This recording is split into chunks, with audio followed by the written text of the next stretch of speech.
Siomra Biog. Ladies and gentlemen, welcome back to Sure Look, Sure Listen, the podcast that takes a pop at culture. Sure look, sure listen. Sure look, sure listen. Sure look, sure listen. Sure look, sure listen. Sure look, sure listen. Sure look, sure listen. Sure look, sure listen. Oh, very good there, Cynthia. You've put a bit of extra spice on the intro this week. This is why we don't. Just pre-record that intro to let you put some extra spice into it every week. But sure, look, Cynthia, we don't have time to get it into you because we've loads of stuff to look at, including The Crow. There's a new The Crow, and he's a slim, muscular man. And we've got a couple of trailers for The Watchers. Who watches The Watchers, Benjamin? Probably us. Right. And the film, which I didn't think this was the real name of it, but it is, I Saw the TV Glow. And you haven't, but I have seen the cinematic experience of the year, Dune 2, Mick's review. Yeah, mixed review, very important. I like the way you read the running order completely there, Michael, as opposed to just announcing that you have a review of Dune 2. He is the equivalent. He's the Irish podcasting equivalent of Ron from Anchorman. He will read whatever you put on the running order in front of him, ladies and gentlemen. Read anything, as long as it's not racist or misogynistic. That's why we have Ben. That's why we have me. I take care of all those sections. Sure, listen, ladies and gentlemen, if that wasn't enough to run it's probably not. We're a bit sparse on content this week, but we'll make it work, Michael. We'll make it work. We're also taking a look at Wolverine versus Sabretooth, a feud as old as time. What's going on there? Where did it start in the comic book annals of history? And why is it the central focus of the current Wolverine run? Well, I've got By some Victor answers Lavelle. for you, Ben. Oh, very good, very good, very good. Michael! Benjamin, before any of that, though, if any listeners are listening...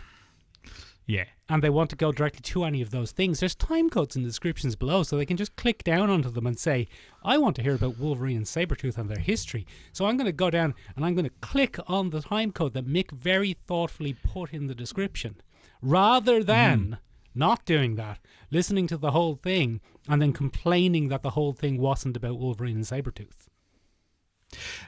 Listen, ladies and gentlemen, if you enjoy that kind of careful consideration of listeners and their time, maybe you would consider giving us a review wherever you listen. We're all over the place. We're on Spotify, we're on Acast, we're on bloody Apple Podcasts, ladies and gentlemen. And Mick sent me a very exciting text during the week, and it was 5 stars on Spotify, and it had the number 13 next to it. So 13 of you have gone and given us a review. Hooray! Thank you very much. Hooray! Hooray! Glad we waited 7 years to ask people to do that, but at least the 13 people who reviewed it gave us 5 stars, Benjamin. So we really appreciate it, ladies and gentlemen. If you'd like Mick to text me at the beginning of next week with another update, go give us a review wherever you listen. 5 stars though, because we're on track now. We don't want to go off track. Don't want to be besmirched, ladies and gentlemen. Michael, I tell you what else I woke up to What did you wake this up to? week. And this is going to alienate at least 3 of our listeners when I say this, Michael. I'm looking forward to it. I woke up to a bunch of fully grown men complaining that their edgelord from the 90s wasn't as edgy or lordy as they remember. Benjamin, men in their mid-40s are very upset this week. Men in their mid-40s are very upset about what has happened to their boy, Eric Draven. Now, come here to me. What? Come here to me. To the men that are in their 40s and are very upset about this, who listen to us, this is a joke. It's comedic. I don't know if it is. We're not having a go at anyone. Well, no, I'm having a full go at everyone, Yeah, Michael.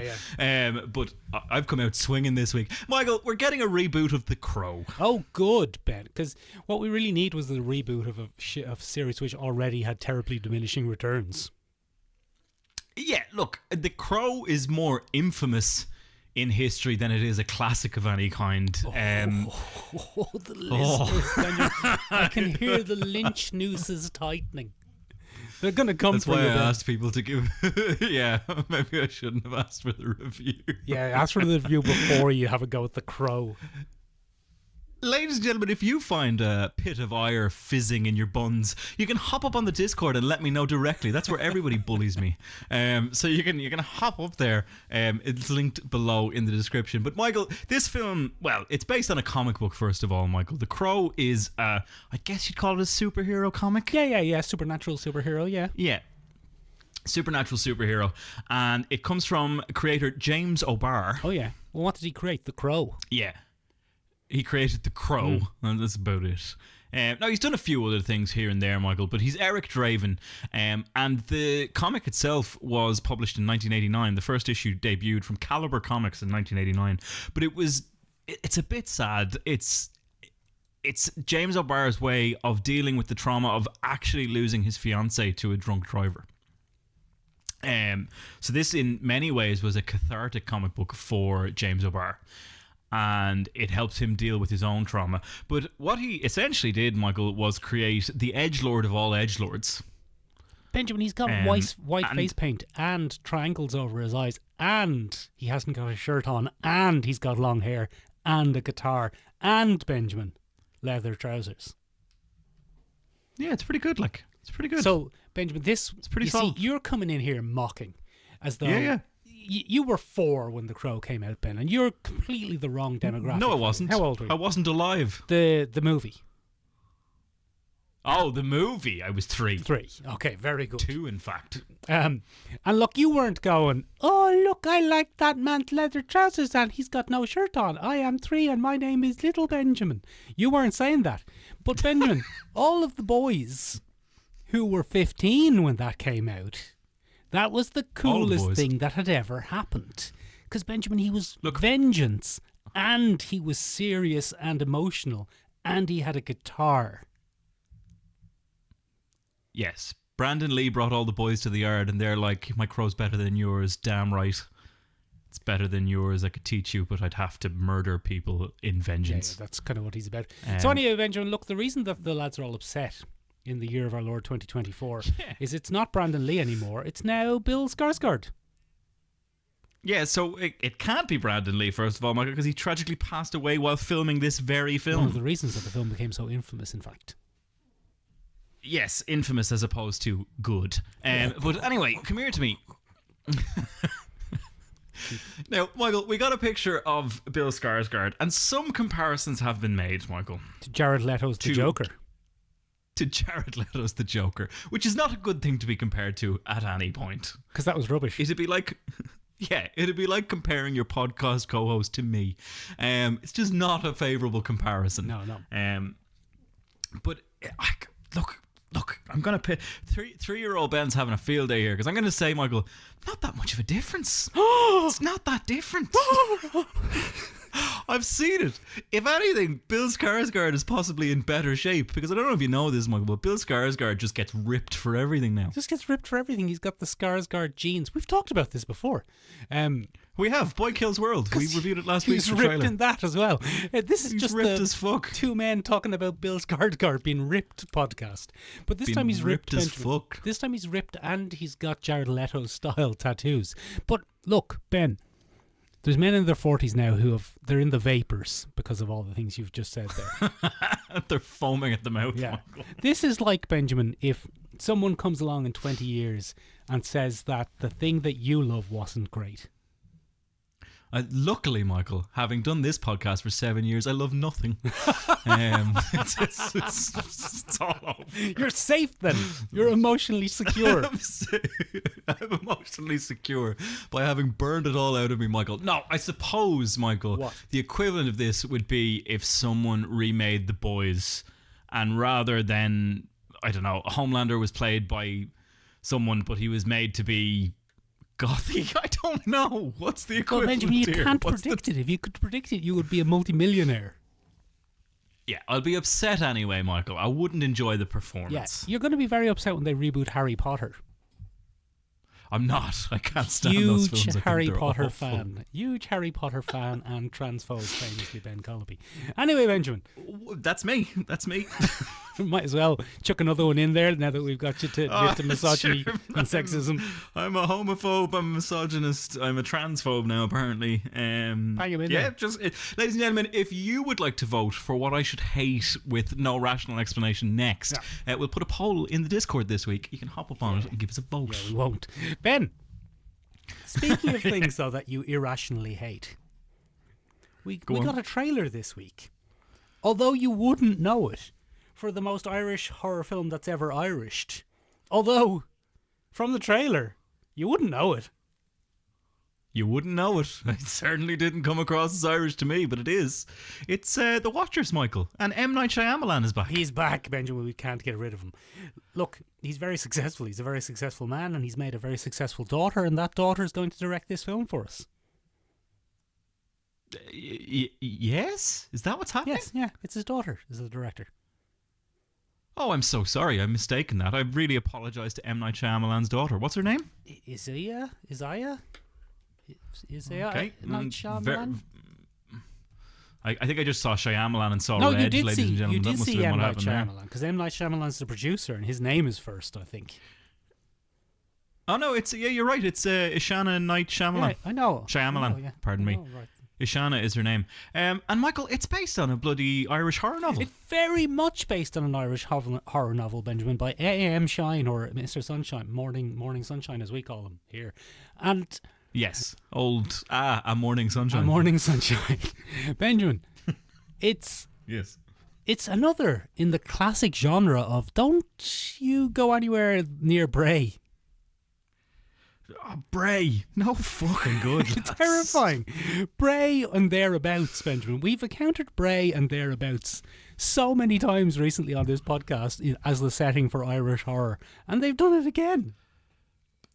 Yeah, so look, we've covered this extensively on the podcast, Michael. We have a few episodes on some great Irish-based forest horrors, especially. We covered The Hallow for our Halloween specials this year, and we covered The Hole in the Woods. Hole in the Ground. For A Hole in the Ground, even, if you're good at accurate things.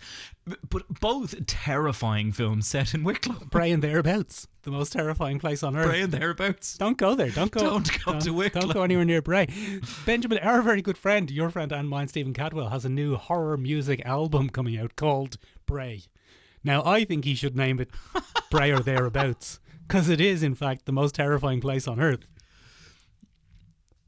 Maybe it's the not knowing the limits of Bray. Maybe it's the liminal quality that Bray holds. Where does it end? Where does it begin? We don't know. But that seems to be the theme of The Watchers, Michael, because it is about a liminal space that traps people in it. It's a forest that isn't charted on any map, and it has that classic supernatural conceit that if you try and work machinery or drive a car through it, they just stop working. And you end up stranded, and that's what happens to Mina, who's the main character of this, who looks to be played by Dakota Fanning. It is Dakota Fanning, yes. Yes, looks to be played, but we don't know if it's. I think it's Mina, who she's playing in this, and it centers around a bizarre bunker that functions as kind of a stage, or a TV in a way. Like a one-way screen. Oh, very good, Michael. I didn't even put that together. Or a cinema put that screen. Together. Yeah, like they're like actors, and they're getting a round of applause from the weird creatures outside. And those weird creatures, Benjamin, you might think that they're the metaphor for the audience, but it's not. It's just people from Bray. What are they? It's just lads from Bray trapping people in big spaces. Yeah, that's about right. Yeah, so this is very interesting, Michael. So basically, they're forced to perform at nightfall, and the big thing becomes a two-way screen, and they're watched by the Watchers, as it's put. I don't know if it's a commentary on our culture of assessing talent based on massive performance-based review, like America's Got Talent or American Idol or Britain's Got Talent or one of the talents. Look, Benjamin, we probably would have had a better idea if we'd read the book, but I've been busy reading The Three Body Problem for the last couple of weeks, so I haven't read it. I haven't read The Watchers. I've been busy ducking existential dread in most places, Michael. But very interesting, Michael. It has another kind of Irish export in there. Alwyn, and I always get her name wrong. Foray is her name. She's the older woman there with the jet white hair, Michael. She pops up all over the place, Michael. And she's half Bretonish and half Irish. Oh, get out of here! Is she now? She's a visual artist who does a lot of acting. She was recently in The Tourist with Jamie Dornan. Oh, was that any use, or was that set in Bray and thereabouts? It's not in Bray or thereabouts. It's in Ireland thereabouts. Oh. It's pretty solid stuff. Sounds terrible. Pretty great stuff all round. But come here to me. Go on. Looks very, very creepy and Shyamalan-y, doesn't it? Yeah, very. That's pretty much it. Yeah. We're going to play my favourite game now, Michael. And that is, what's the twist in Shyamalan's latest venture? Now, I realise, Michael, that we're going to have to slightly jig the game up, as it were, because Ishana Night Shyamalan is the director here. So, what's the Shyamalan dynasty's latest twist? We could probably read the book and find out. No, I probably won't do that. Well, no, I will actually. If AM Shine would like to come on and take some guesses at what the twist might be, you can come on and play the game. Get him on and get him to go have a couple of rounds of What Have They Done to Your Baby? Yeah, what have they done to your baby? Which is a classic game here on the podcast. But it looks suitably disturbing and creepy. And sure, I'm just delighted that we're going to get about another 20 to 25 years of Shyamalaning in one form or another. I'm delighted. Look, Benjamin, it's a combination of Shyamalan and Bray. You can't go wrong. But you can't go wrong. I'll tell you what you also can't go wrong with. Go on. The poster for the movie I Saw the TV Glow, which I thought was some sort of documentary series about the production of the film Poltergeist. That's what I also thought when I first saw it, Michael. And then I saw A24 and I went, oh, no. And then I saw the A24 and said, oh, no, it's a subversion of genre brought to you by A24. Fucking A24. Leave the genres alone, A24. Stop subverting my expectations. I thought this was just going to be a bloody horror movie about the production of the film Poltergeist and all of the things that went wrong behind it. It was pretty rough by all accounts, Michael. Pretty rough by all accounts. But no, that's not what we're getting at all, Michael. In a twist of fate, Michael, this seems to be an original production. Not based on a novel. Weird. I did want to say on the previous one, AM Shines the Watchers only came out in 2022, so we're now seeing a 1-year turnover cycle between novel and movie. To which I'm saying, Michael, we should write a novel and get it turned into a movie. And get it turned into a movie. It's so easy these days, apparently.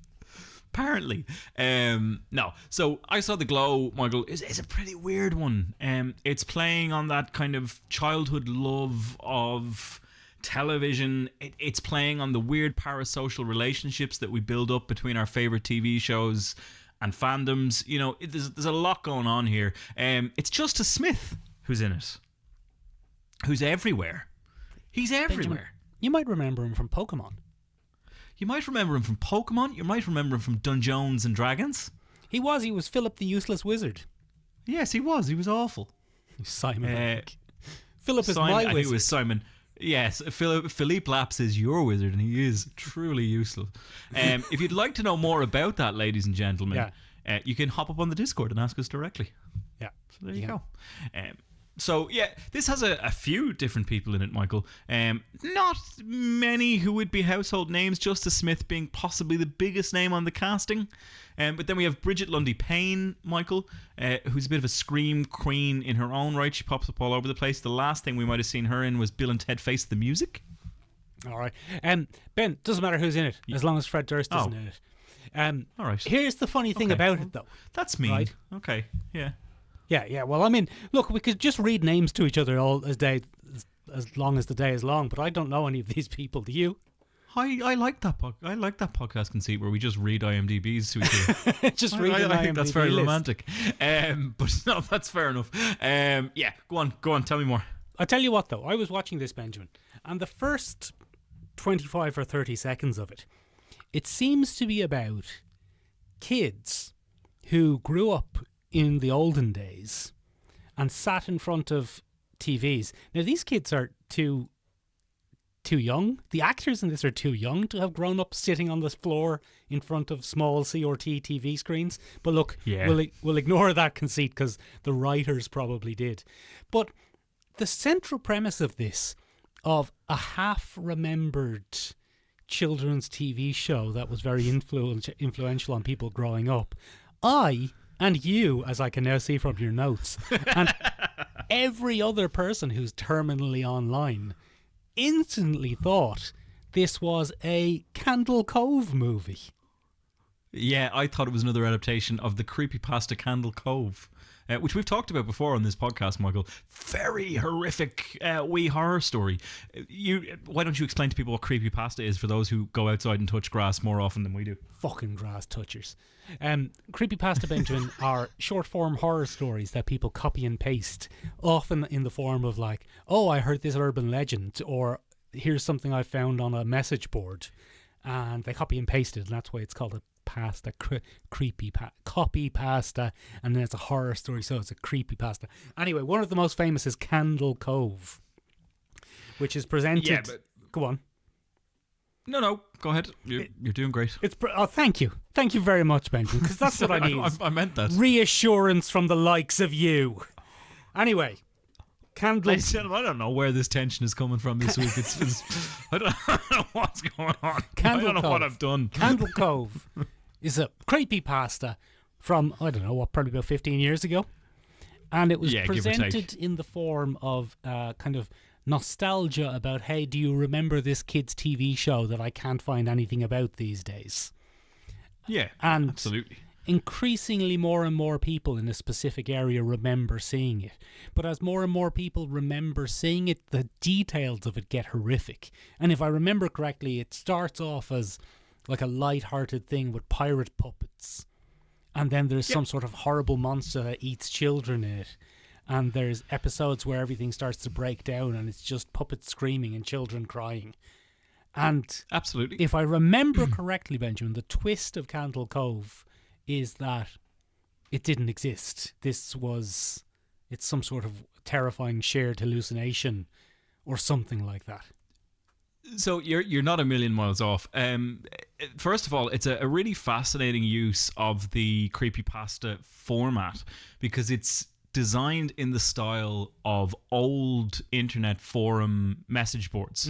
So it's a bunch of people who have come onto the fictional Net Nostalgia forum, and they are messaging each other back and forth, trying to track down whether or not this famous children's program for them ever existed. It's called Candle Cove, and it was on a specific channel 58. Yes. And it was in the Huntington Ashland metropolitan area when they were children in the early 1970s. So it was kind of a typical riff on your Muppets, on Sesame Street, on those programs that rose to prominence using puppets as a major form of children's education. And they talk about the great details of the show in the beginning, and then they begin to reminisce about a character called the Skin Taker, Michael. Oh, he doesn't sound great. He doesn't sound ideal. He was a skeleton pirate who wears clothing made out of children's skin. Warm and waterproof. Warm and waterproof, very functional. But yes, what happened was that there was, as with many of those shows, there was a human-centered protagonist at the center of the show, and that was Janice in the Candle Cove show. And then she dies. The final episode is her dying.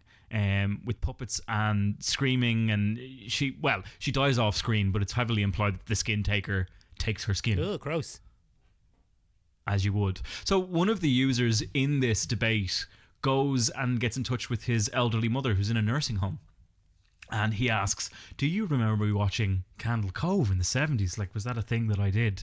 And she turns around and says, no, you used to sit down in front of a TV screen that was only static and watch that for hours at a time. Benjamin, but this isn't about that at all. Yes. Massive diversion aside. It's not. We took that opportunity to give you a little bit of information on a classic creepypasta there, ladies and gentlemen. No, this is about Owen, and Owen is struggling in his life in the suburbs, and he's a bit of an outcast, and he's a bit of a classic movie loser, I suppose, in that very contrived conceit way of, you know, he's ostracized in a very almost cartoonish way for the purposes of this, and then he is introduced to a mysterious late night TV show, and it's kind of again, the show it's a bit like Animorphs from the 1990s. It seems to be a little bit like Supernatural, the TV show, or Captain Planet. It's about a bunch of teenagers who are bonded by a power set that they can access, and it's accessed by glowing symbols. But then Owen's version of reality starts to break down. He seems to start believing that he was part of this show. Awesome. Yeah, and the trailer very much ends with us wondering if the suburbs that he now occupies are the fictional reality, or, you know, was he one of these things, or is he the villain of the show? I think that's heavily implied in the trailer. There seems to be, very much in the vibe of the Skin Taker from Candle Cove, there seems to be a very evil, macabre, unnerving villain in what is essentially a children or teens TV show that doesn't really belong. Excellent. Yeah, so I think it's funny because we see that a lot, Michael. That's become a really established trope. It's like one of these things is not like the other when it comes to children's TV shows or teen TV shows. And there's a lot of content being made now out of, you know, this is supposed to be a fun thing. But actually, this really sinister figure exists within that universe. And I think there's a lot of writers today working out some trauma from when they were kids. Yeah, and they where there was one character that fucking Chitty Chitty Bang Bang, and the child catcher has been after them ever since. Exactly, and they're now using that, and it's emerging as its own thing. We didn't talk about this, Michael, because we didn't get a chance. But this is very much in the vibe of a new kind of 80s pastiche thing that's going on. Go on. I don't know if you saw the trailer for David Dasmalchian's new film that's going to be coming out. Last Voyage of the Demeter? No, Last Voyage of the Demeter is very good, and everybody should check that out as soon as they can. But this one is Late Night with the Devil, Michael. Have you seen the trailer for this? I haven't. How did we skip this? I don't know how we missed it. I think we forgot to put it on the running order. But Late Night with the Devil, this is not a recent trailer, ladies and gentlemen. It does look very interesting. So for anybody who doesn't know, David Dasmalchian, it plays a lot of odd horror B-movie characters. He enjoys that genre. He's very much part of it.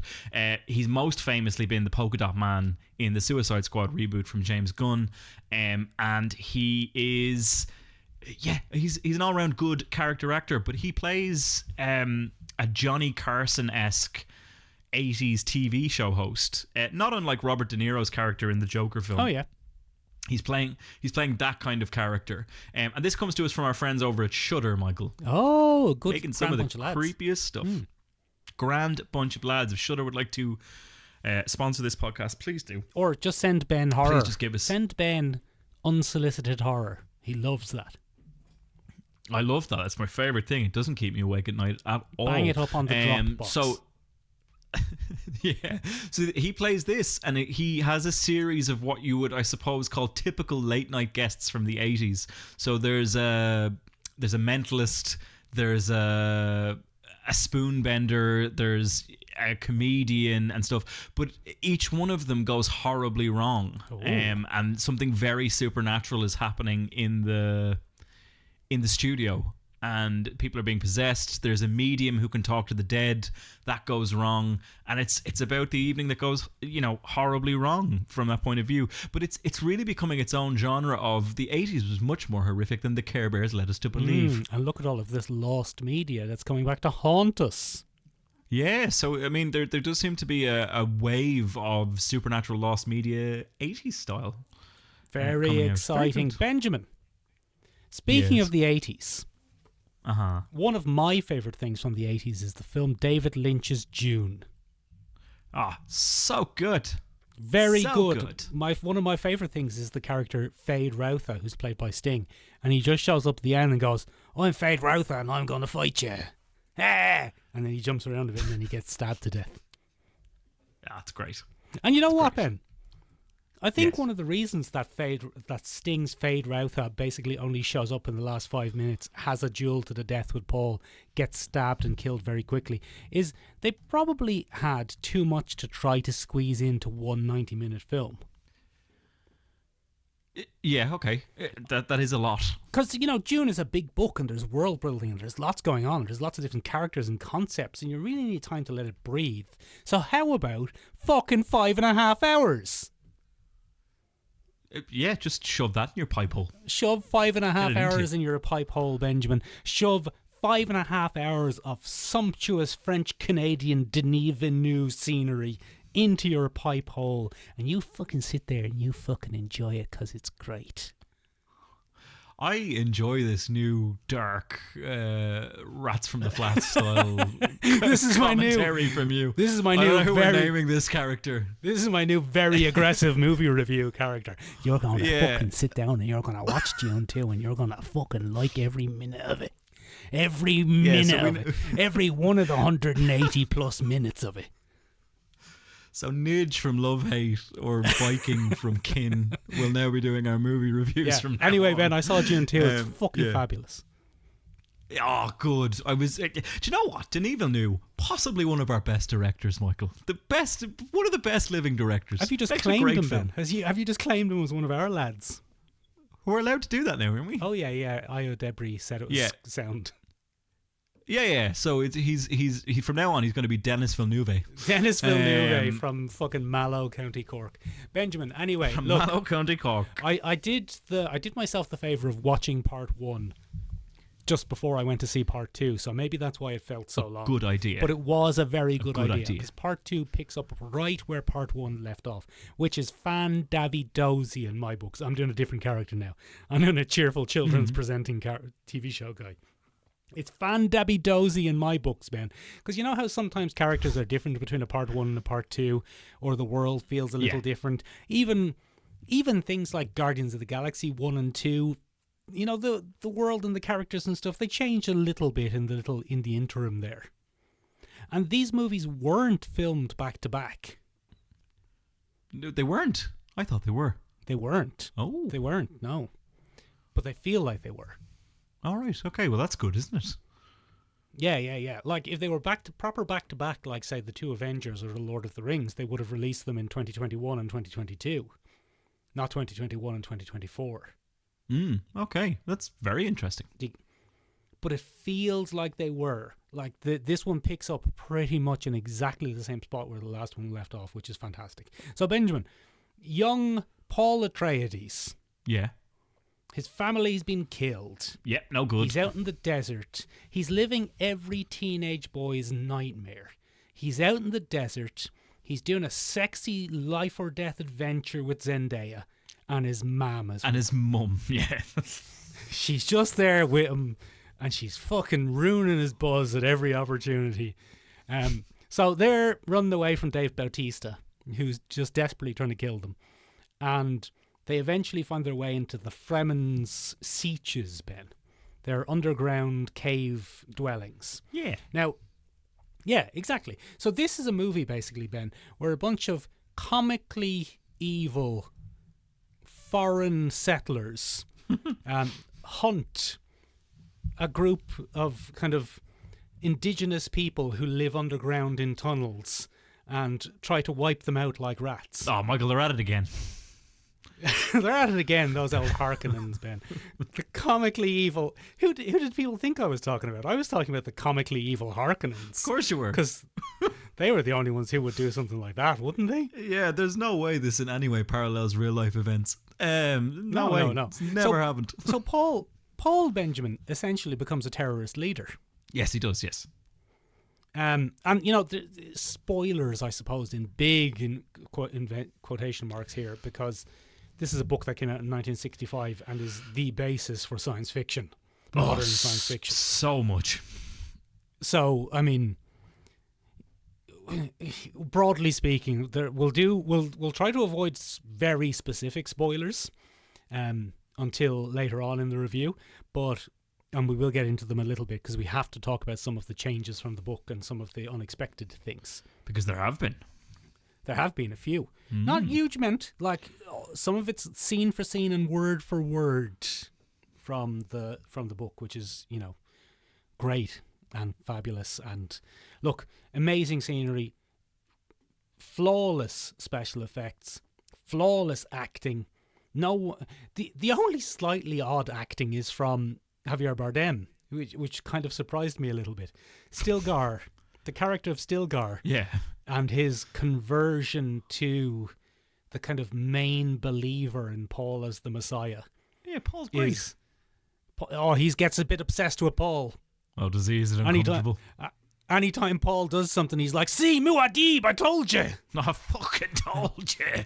Like Paul does a big fart and everyone starts laughing and he's like, "No, it is prophesied that Muad'Dib would do a big fart." And I was like, "Oh wow, that's very sincere." That probably would be, in terms of, you know, if you were making prophecies and wanted to cover your ass, you probably could, you know, just do very general human bodily function that would have to happen. You know, the Muad'Dib will sweat in the desert, but won't sweat in the desert at night.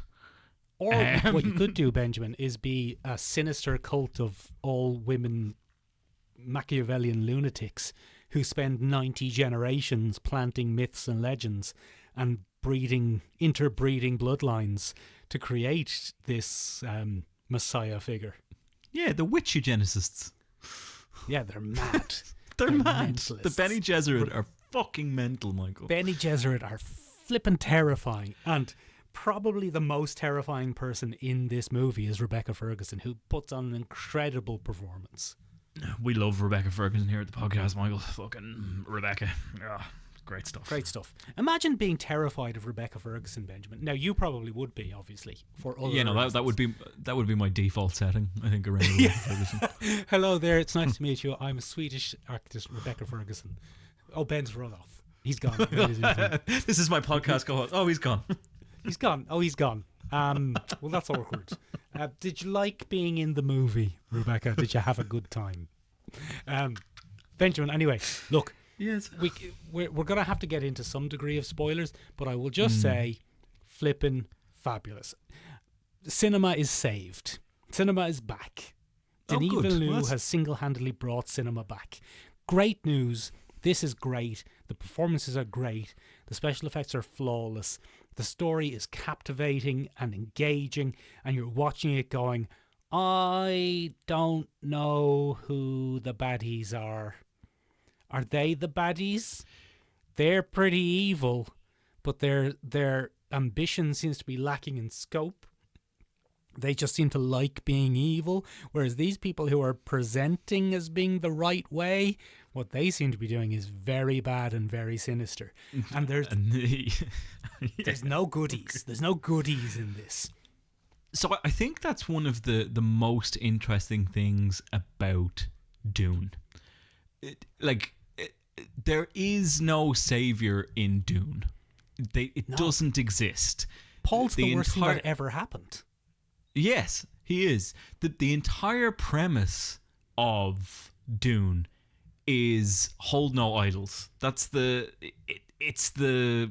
entire premise of the thing is that history or, you know, factions will try to create myths and legends, and you should resist that, because if you give into it, oh fuck, you're gonna have a bad time. Benjamin, I thought the entire point, the entire message behind Dune was keep an eye out for what the women are up to, because they're probably planning something. I reckon it's the women who are planning something. That's what I reckon. Michael, it's funny when I'm misogynistic, because we've established a kind of, I suppose, a thing. When you do it, it's alarming, and people actually start texting me in the Discord being like, is Mick alright? I'm not, that's not what I'm saying. That's just the point of this movie. Watch out for those women. They're up to something. So I think, you know, it's one of the things that gets lost most often, I suppose, because Frank Herbert's work has been copied and parodied and distilled. Like, when you look at the very first Star Wars movie, it's just a shit Dune. Benjamin, we did a whole episode on the things that sprung forth from Dune. Star Wars, Warhammer, Command and Conquer. The list, I wouldn't say the list is endless because I've just given most of it there, but the list is extensive. And pretty big. That's only in terms of like globally super famous mega franchises. Going just and reading sci-fi, which I do a decent bit of, even within sci-fi, everything feels the touch of Dune. You can't avoid it. The touch of Dune is there. We should do a documentary called The Touch of Dune, Michael. We should. Well, that'd be good. Do you reckon that'd be well worth our time? Do you reckon we could get it presented for us by British TV anchor June Sarpong?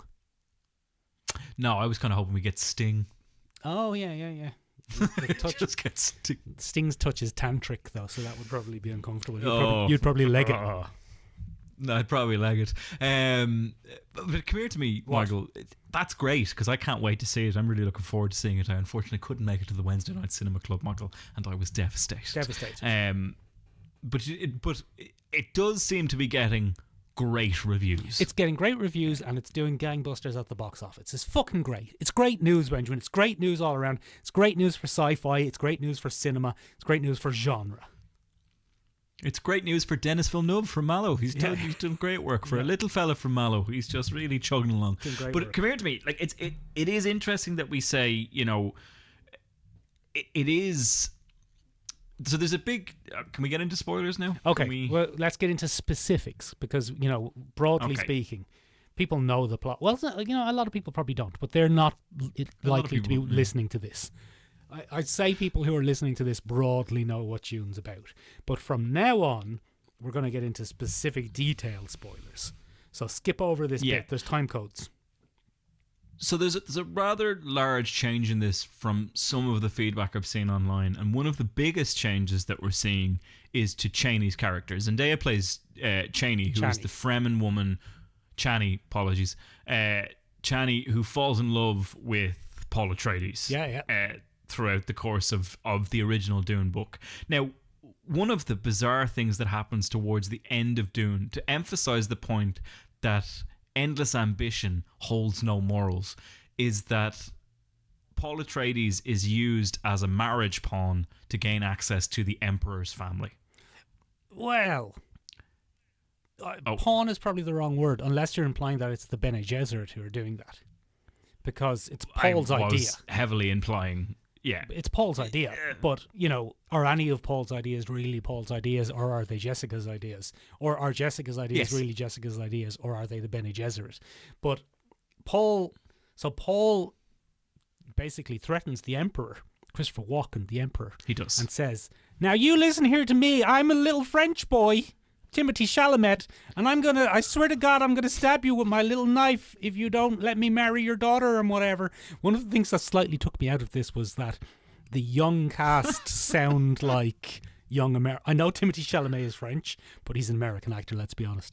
But the young cast, especially Zendaya and Timothée Chalamet, sound like young Americans. Uncomfortable for it's a little bit uncomfortable. Anyway, he says, like, I swear to God, I'm going to kill you and blow up all this spice or whatever because you're totally giving bad Emperor vibes. But I won't if I can marry your daughter and be in charge and stuff.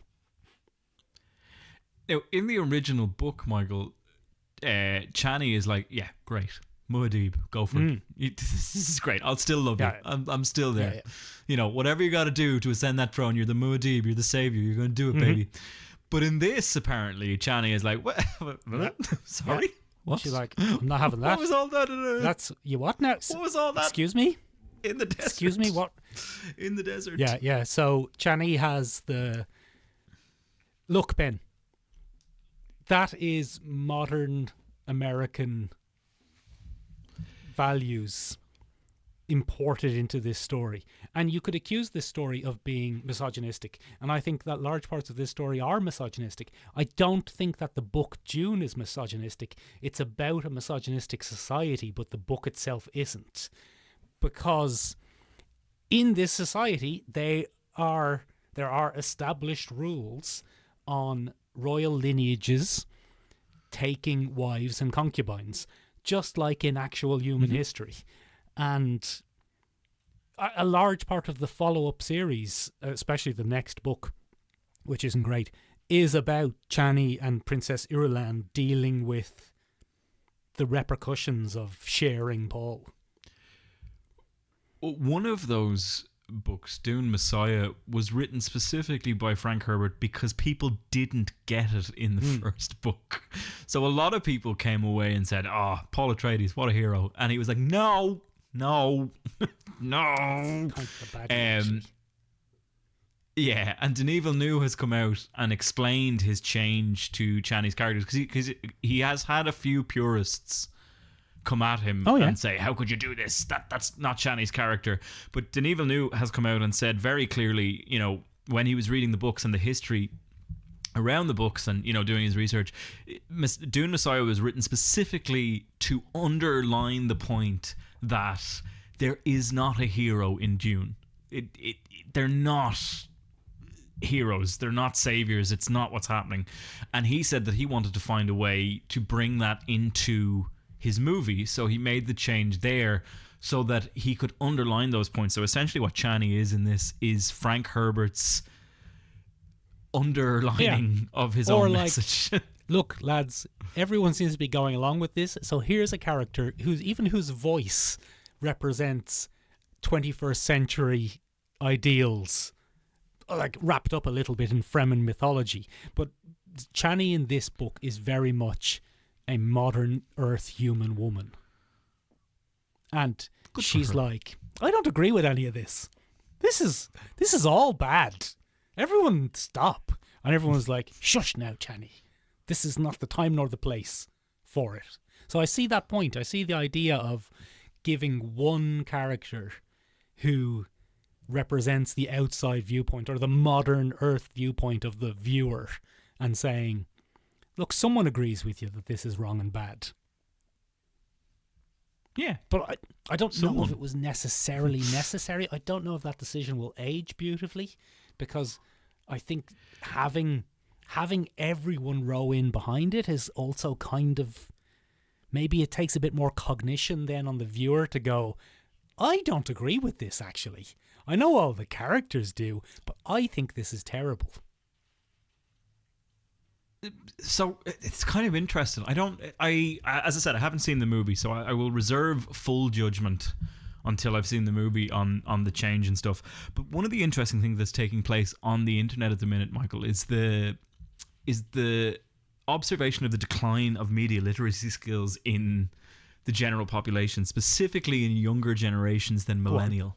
Oh, that covers us, so we're sound. Because we're now sound, Ben. We're sound. We're good lads. And that's a great bit of critical thinking, Michael. You've just underlined the fact that I may have misguided the viewers into trusting us as reliable narrators when we might not be. We might not be. That's a false fallacy. False fallacy. It's a fallacy. Is that like a double negative? It's a fallacy. It's like a double negative. We are unstoppable. We are the false fallacies. That'd be a great punk name if we ever get around to starting our punk band, Michael. We'll call ourselves that. But anyway, come here to me. There's a big debate at the minute around the decline in media literacy, and it's coming from a very unusual place, Michael. Twitter.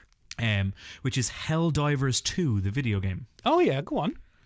Yeah. So actually, Helldivers 2 is... Ben, can I suggest we maybe talk about this next week? Because that sounds like a fascinating topic. No, go on. Go for it. No, I think that's a great idea, Michael, because we don't have an episode for next week. Okay. So I think that's a very good idea. Ladies and gentlemen, you'll have to tune in next week to hear about our fascinating observation of the decline of cultural media literacy skills in the 21st century through the lens of Helldivers 2, the video game. Very good and exciting. How exciting. Anyway, Benjamin, there are some substantial changes to this from the book. I'm going to go into them a little bit.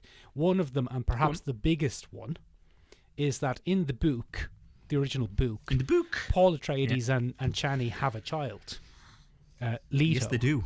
And Leto is killed by the Harkonnens in a raid. Good. And, I mean, you couldn't make the changes that you have made to Chani and have that happen and have her be kind of cool with it. This is grand. Yeah, she'd be like, this is fine. And also then in the book, Paul has a sister, Aaliyah, who is going to be played by by Anya Taylor-Joy. But in this, she never quite gets born. She like the events of the movie are truncated considerably compared to the book. I don't remember specifically how long it is in the book, but it like the events of the book are probably about 10 years, maybe more, and in the movie more, it's about 6 or 7 months. So that's the kind of biggest change, is no children are born in this, whereas in the book substantial amounts of children are born and either killed or turn out to be really weird. Yeah, Aaliyah is really weird. Really weird. She's really weird. She's a sentient baby at one point, isn't she? In the book? Yeah, she's an absolute. So I think that's one of the reasons they did it, was rather than having her pop out of her mother and be like, "What's up, gang? It's me. It's your girl Aaliyah." Rather than having that happen, which would be just unjustifiable, they have her in utero communicating with Rebecca Ferguson.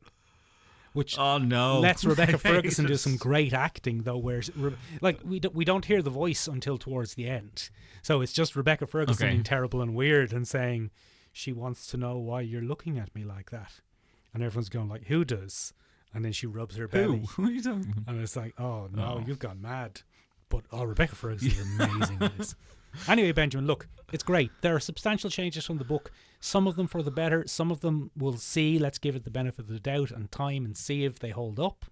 But fucking best film of the last couple of years by an easy margin, and well worth going to see. Oh, okay, right. Well, I'll probably check that out, Michael. Speaking of horrific things that make you uncomfortable, like sentient babies, Michael. Yeah. I got through issues 41 to 45 of the Sabretooth War. Rough. In the new Wolverine series. Rough going. Fucking hell. Some of the most upsetting stuff that have happened in comics, and comics can be pretty upsetting. For example, we read The Boys. We did. Awful. Never read The Boys, ladies and gentlemen. It's always worth saying. Don't read it. Just watch the show and forget about the comic. Yeah, so there's some interesting stuff happening here. So this is part of a new comic event from Marvel called the Sabretooth War. And it picks up, it runs parallel to the storyline of the Fall of X, which is the end of Krakoa and the mutant paradise that was established 3 years ago. More even, I think. More even, but anyway, it's the end of Paradise Lost, essentially, is the era of the X-Men that we're in. And it's written by none other than Victor Lavelle, Michael, who we heard of previously on this podcast for writing the novel for The Changeling, which then got turned into the Apple Plus TV series, which we've completely forgot to watch. That we completely forgot to watch, and is lost to the annals of streaming history. But he's writing this, Michael, and fuck me, he's mean. Oh, there's some very mean shit happening. So, Benjamin, sorry to cut across you. The reason that this is happening, of course, is it's all part of a big plan, because it's a very important year this year. It is. As I'm sure you're aware. This year is Wolverine's 50th birthday. As a fictional character, not in continuity. Yeah. In continuity, he's much older or younger, depending on which version you're talking about. But it's the 50th anniversary of the character of Wolverine. He was first published in 1974, would you fucking believe? That's mental. Mad shit altogether. Old man Logan. All the way down. See that kind of razor sharp kind of commentary, ladies and gentlemen, because there's a famous character in the comics called Old Man Logan. If you like that, ladies and gentlemen, give us a review wherever you listen. Of course, Michael, that would make it his birthday of sorts. Oh, go on. Yeah, and that's, Michael, that opens up the door for why this storyline event is taking place, because within the Marvel Comics continuity and history, Sabretooth is a bit of a bollocks. Benjamin, he might be the worst. He might just be the worst. Michael, he has a tradition within the comics, and that tradition is he makes Logan's life a living hell on his birthday for 24 hours every year. Yeah, like a real prick. Like a real secondary school bully. He's a real prick. He's a real prick. He targets Wolverine once a year on his birthday and does horrific things to him. He blew up his motorbike. Yes. In one comic. I mean, the level of horrific kind of depends on the writers, if we're being honest. Depends on the writers. He murdered his wife of sorts at one point, Michael. The origin of this tradition, of Sabretooth tradition, actually came to us in 1989, would you believe? Yeah, I would. And it was none other than Chris Claremont, X-Men writer extraordinaire, who's into whips and chains and all those fucking things. Not really surprising then that he gave us a character who's an unrepentant sadist. An unrepentant sadist. And he is the man who really hammered into the Sabretooth, Wolverine, Tooth and Claw, on-site kind of rivalry between the pair. So Sabretooth didn't originate in X-Men comics at all. He's an Iron Fist baddie. He's an Iron Fist baddie from 1974, Michael. So it's also his 50th birthday this year. And Chris Claremont was writing the Iron Fist run at the time and was like, I'm just going to introduce Wolverine's greatest rival in this comic, and I'll build it out over the next couple of decades, and that's what he did. And one of the things I think that often gets lost on fan forums or Twitter or on Facebook, you know, when we have our famous, you know, who'd win in a fight thing, it depends on the writer. Chris Claremont set out the stipulation of who'd win in a fight between Wolverine and Sabretooth. And originally when he made this statement, it was sometime in the late 80s, early 90s. And he said, in their whole life, Logan has never defeated Sabretooth in a knockdown, drag-out, kill or be killed berserker fight. By the same token, on every one of his birthdays, Sabretooth has always managed to find him, no matter where Logan was or what he was doing, and come within an inch of killing him for no other reason than to remind him that he could. Wouldn't it be great if, like, Logan was on his birthday, he was in the Shi'ar Star Empire, and he was like fighting against the Shi'ar Imperial Guard, and Sabretooth goes, oh shit, how am I supposed to get there? Fuck. I guess I have to find a galactic transport, but it's worth it to blow up his motorbike and whiz off on a jetpack. It's worth it. It's so fucking worth it. So this was established in a famous run during we talked about it about 2 or 3 weeks ago, Michael, during the Mad Report patch run of Wolverine in the 80s, written by Chris Claremont.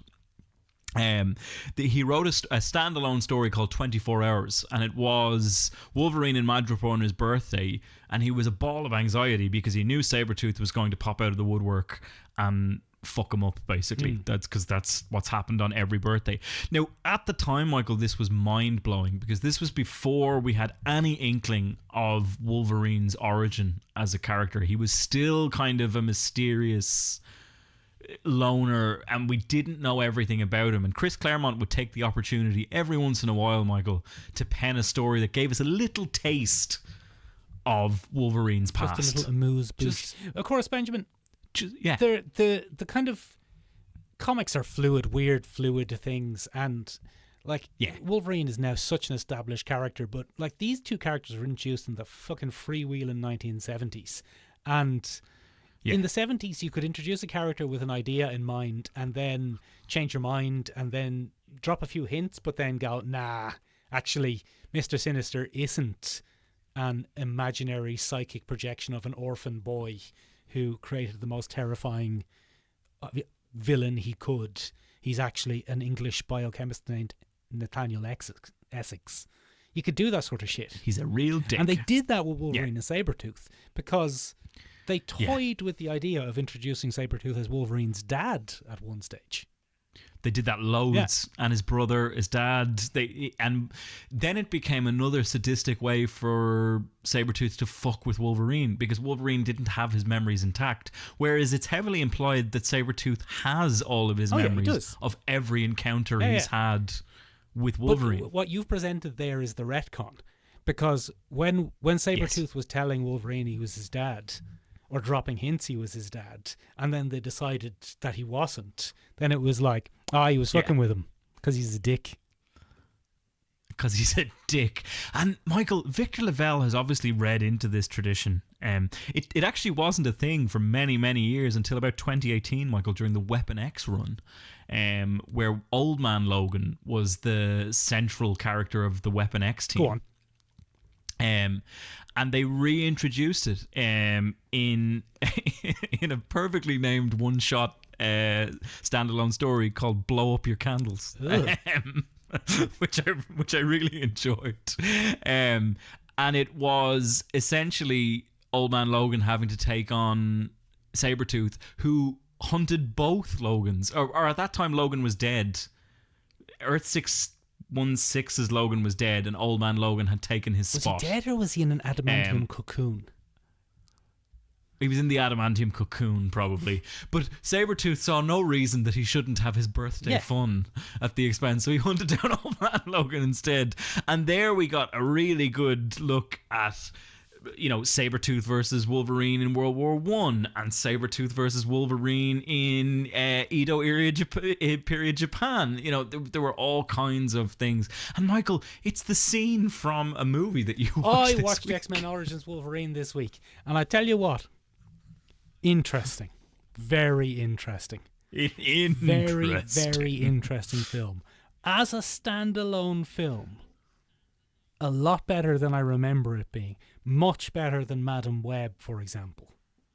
It has... Wouldn't be hard. Exactly. It has a start, a middle, and an end, and the things that happen broadly make sense. Too many things happen, and a lot of them have stupid reasons to happen. But the central story about two bros who grow apart due to war, and one of them turns into a psycho, and the other one turns into a weird Superman type Ma and Pa Kent character. Other than it butchers X-Men lore, that's great. The relationship between Wolverine and Sabretooth in this movie is fabulous. Now, they took a liberty. So they kind of did the X-Men, they kind of did Wolverine Origins. Wolverine's origin from that. So Benjamin, once again, you were probably too young for this, but Wolverine's origin was revealed in 2001, 2002 in the comic series Wolverine Origin. Or Origins?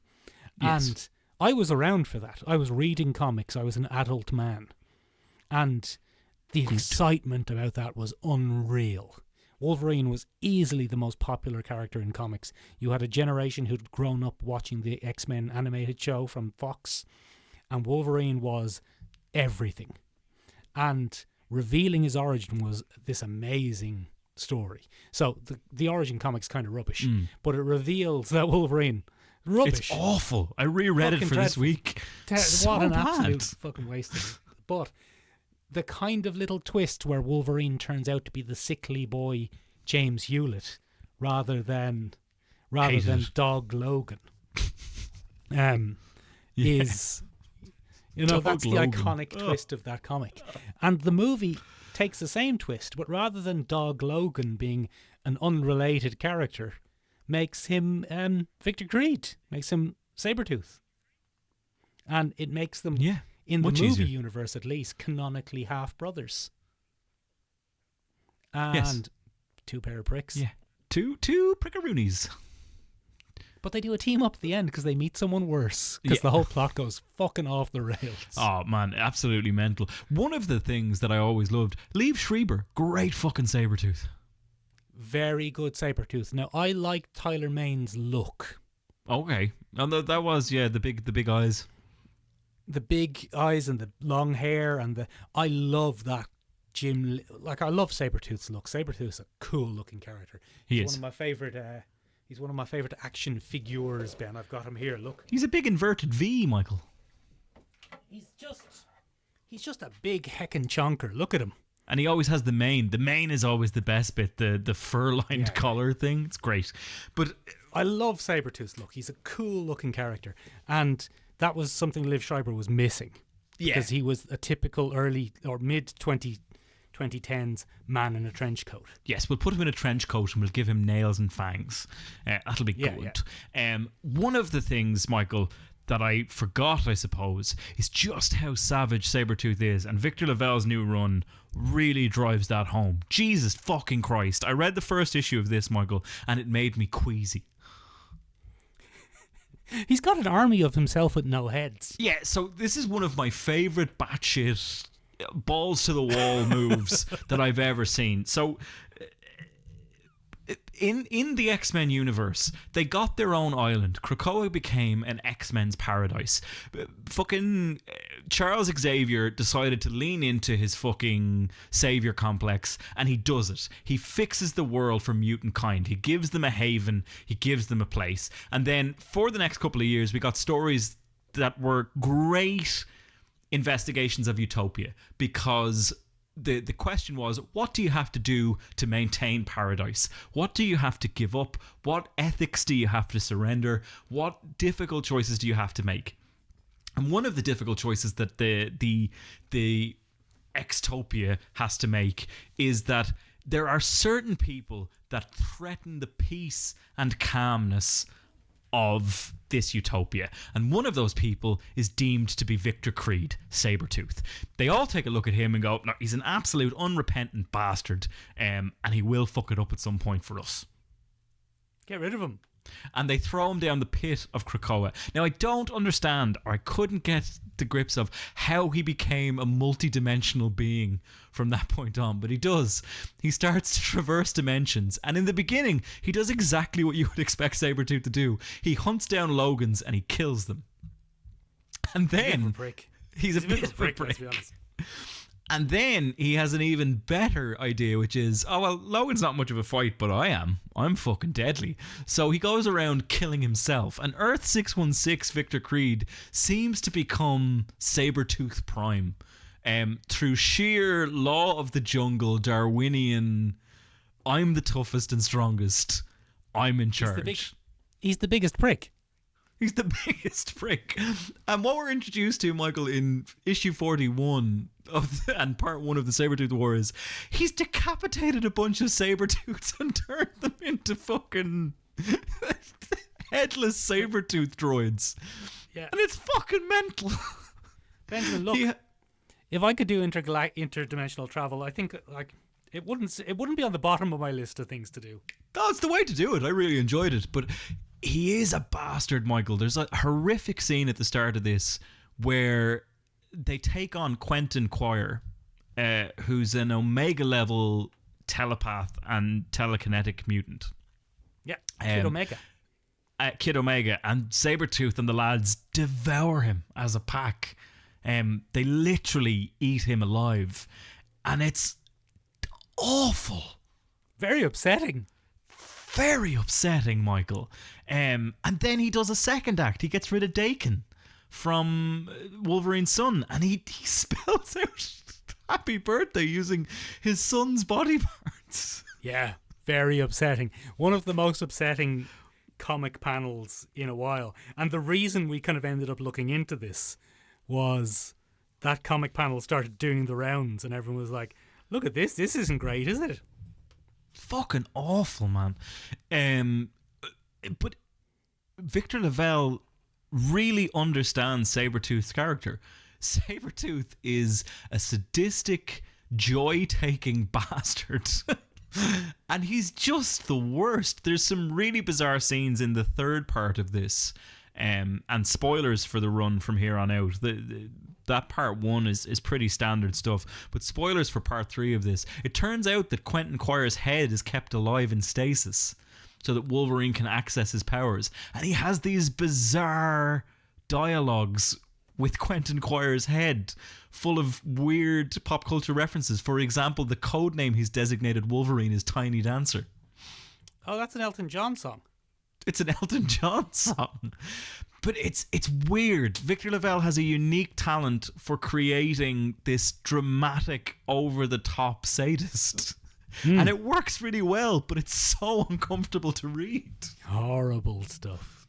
Horrible stuff. It's a phenomenal tradition, and I think this comic has its flaws. I think it's straying into its midway spread now, where it's all getting a bit too superhero-y.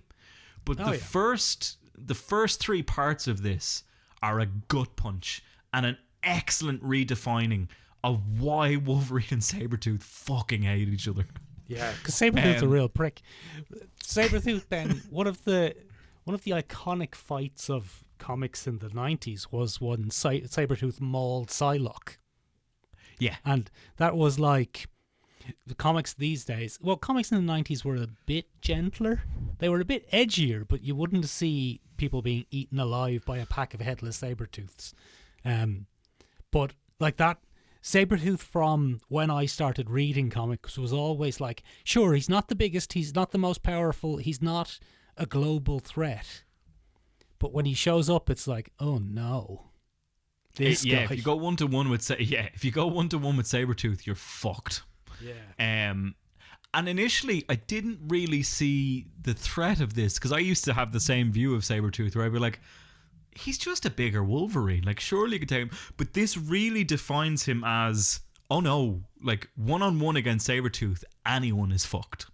Because he is better than Wolverine. He is stronger, more ferocious. His healing factor is 10 times the healing factor that Wolverine has. And he's gonna fuck you up. And what the big threat of this is, he has an army of himself. With no heads, though. With no heads. So it's fucking terrifying. It's great stuff from Victor Lavelle. Well done you, Victor. But the artist on it is doing a phenomenal job as well. We're just out of time, ladies and gentlemen. I'm getting that classic thing, but I wanted to give one little shout out to the artist of the Sabretooth War. Lionel Yu is doing all the covers, which is always great. And now, yeah, who is it? Now, yeah, who is it? Michael, Ben. Fuck you. No. Corey Smith and Jeff Shaw are doing some of the things. And it is being hailed by many critics as the most violent Wolverine story ever. And it might be. It's pretty fucking grim. Yeah. Awful stuff. It's pretty grim. I also found out, Michael, in researching this, Victor Lavelle...